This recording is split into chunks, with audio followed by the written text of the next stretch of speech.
Hey loves. It's been a minute since I've done a live video.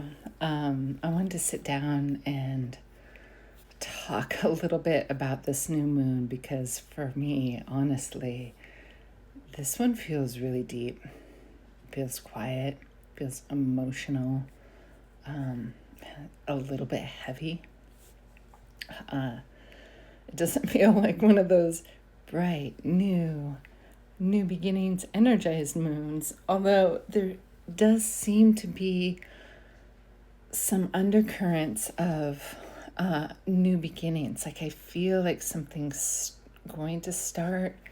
I know things have sloughed off and I'm ready for something new, but something for me just feels kind of heavy and introspective and a little tender, like something inside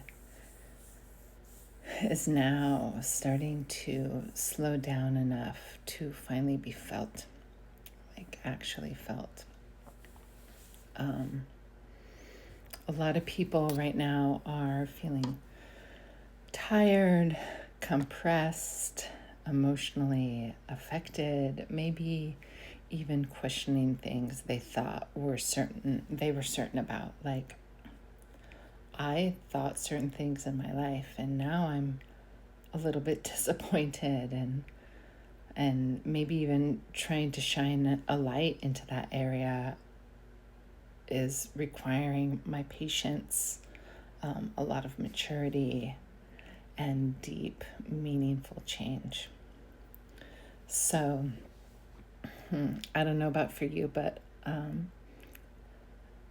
it makes sense to me astrologically because these dark moons are just naturally introspective, and the moon, as the moon disappears into the sky before she begins to wax again.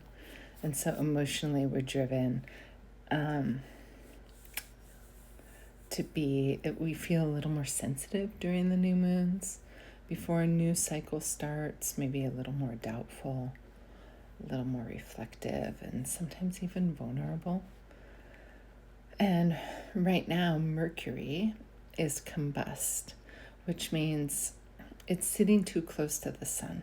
The sun's brightness is gobbling up some of Mercury's own light. And so people are struggling with their words, myself included,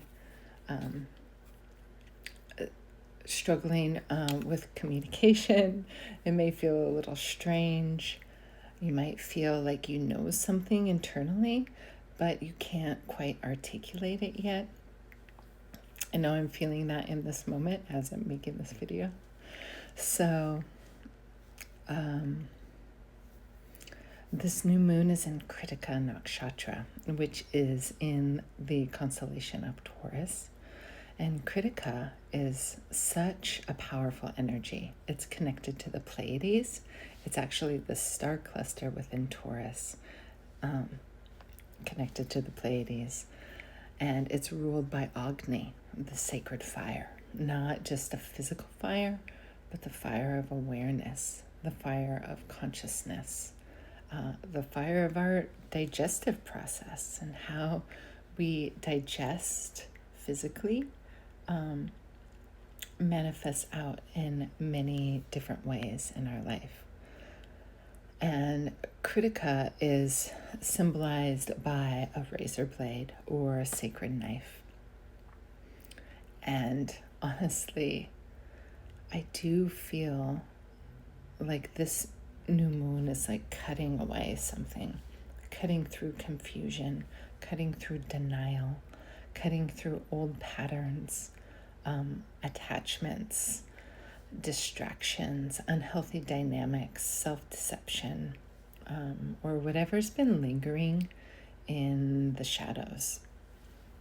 So what's been lingering for you in your life? Let me know in the comments. I'd love to know.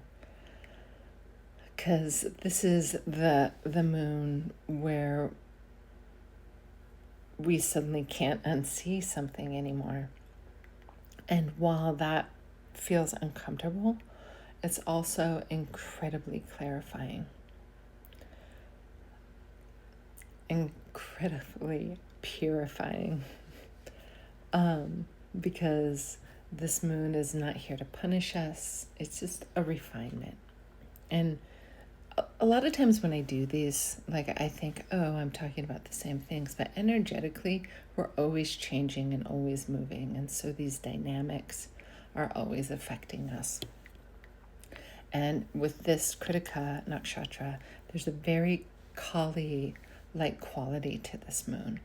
So for those of you who may not know who Kali is, Kali is one of the great goddesses in the Vedic tradition. She's often misunderstood because looks fierce and a little scary. But Kali represents the force that destroys illusion and the ego, and so truth and liberation can emerge. And when Amala and I were at Amaji's ashram, she had a whole temple built around Kali, and it was beautiful. So just cutting away what's false, what's unconscious, and what keeps us trapped in our fear and in our attachments. And so her sword is not about punishment. It's about freedom within. And I think many people are realizing they cannot continue living in ways that disconnect them from themselves. At the same time, there's something really important, a bigger shift that's happening. I'm quite excited about it for personal reasons in my own chart, but Jupiter, the planet of wisdom, healing, guidance, spirituality, and expansion, is preparing to move into Cancer. So this is where Jupiter becomes exalted in Vedic astrology. So this is huge. It's a huge time. Historically, Jupiter in Cancer often corresponds with periods of emotional healing and spiritual growth and rebuilding, meaning the reconnecting of our heart-centered living, getting out of this mess in our head and in our nervous system, and really coming back to the heart, to our families, to our devotion, and to our deeper emotional intelligence.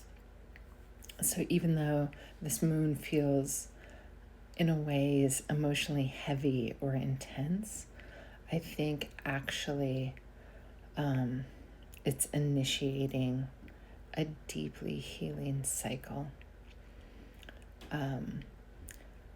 But first, there's something that has to be released from each individual and also collectively. So this new moon is a time to be connected to Shani Amavasya, the dark moon associated with Saturn. It just also happens to be Saturday when I'm recording this.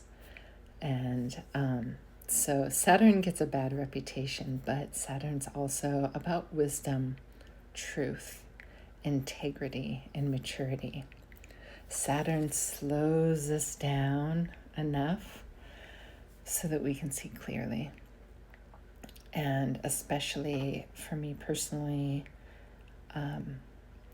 not to talk about myself too much, but I'm at the peak of my Sade Sati right now, and I can feel this energy very deeply. So this today for me is an invitation for you to stop forcing, stop running, stop bypassing, and really ask what needs attention.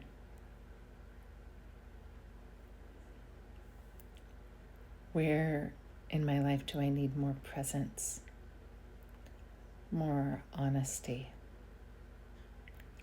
This is a powerful mode for meditation, prayer, journaling, fasting, giving to charity, simplifying your life, cord cutting, sitting with the difficult truths, making grounded changes instead of emotional ones.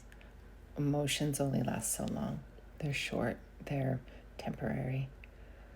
What is the deeper truth? Let's not go chasing dramatic change. Let's examine and embody conscious change, slow change. Saturn teaches us through patience, through presence. And honestly, I think many people right now are being asked to grow up spiritually. Stop abandoning themselves. Stop avoiding difficult conversations and really mature slowly, compassionately, step by step, and maybe, most importantly, to trust that endings are not failures. Sometimes things fall away because your soul can no longer carry what isn't aligned. So whether you're moving through a relationship or business or job, so many things, if you're feeling emotional about something lately, tired, uncertain, sensitive, know that you're not alone in that. This moon feels like the space between chapters of our life. And while those spaces can feel uncomfortable, they are often where our deepest transformation begins. So I love you guys so much. Take care of your nervous systems right now. Rest more. I have a little PDF down below about nervous systems. Again, slow down, drink tea, pray, meditate, go outside if it's not pouring down rain, or go outside in the rain and let it cleanse. Just be honest about what's changing. And I really believe that this next lunar cycle is going to bring much more clarity than what we can currently see right now. So, have a great day. Bye.